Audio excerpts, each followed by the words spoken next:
గీతూ మోహన్ దాస్ దర్శకత్వంలో యష్ హీరోగా తెరకెక్కుతున్న చిత్రం టాక్సిక్.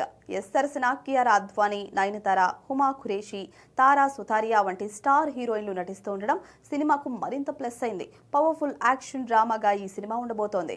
ఇప్పటికే రిలీజ్ అయిన టీజర్ సెన్సేషన్ క్రియేట్ చేసింది. వచ్చే ఏడాది మార్చి 19న 2026న ప్రపంచ వ్యాప్తంగా విడుదల కానున్న ఈ సినిమా కోసం అభిమానులు ఈగర్గా ఎదురుచూస్తున్నారు. అయితే తాజాగా ఈ సినిమాకి సంబంధించి ఓవర్సీస్ హక్కులు భారీ ధరకు అమ్ముడయ్యాయి.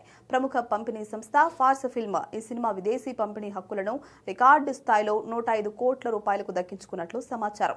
ఇంగ్లీష్ మినహా మిగిలిన అన్ని భారతీయ భాషలు కన్నడ, తెలుగు, హిందీ, తమిళం, మలయాళం వెర్షన్లు ఈ డీల్లో భాగంగా ఉన్నాయి. ఒక కన్నడ చిత్రానికి ఈ స్థాయి రేటు పలకడం ఇదే మొదటిసారి. గ్లోబల్ మార్కెట్లో రాకింగ్ స్టార్ యష్ కి ఉన్న క్రేజ్ ఏంటో ఈ డీల్ స్పష్టం చేస్తోంది. కేజీఎఫ్ తర్వాత గ్యాప్ తీసుకుని యష్ చేస్తున్న సినిమా కావడంతో టాక్సిక్ పై పాన్ ఇండియా లెవెల్లో భారీ హైప్ ఉంది. అందుకే ఈ చిత్రం తెలుగు రాష్ట్రాల హక్కుల కోసం దిల్ రాజు భారీగా ఖర్చు చేసినట్లుగా సమాచారం. ఏకంగా 120 కోట్ల రూపాయలకు తెలుగు రైట్స్ దక్కించుకున్నట్లుగా టాక్. ఇక ఇప్పుడు ఓవర్సీస్ డీల్ కూడా పూర్తి కావడంతో నిర్మాతలకు టేబుల్ ప్రాఫిట్స్ ఖాయమనిపిస్తోంది.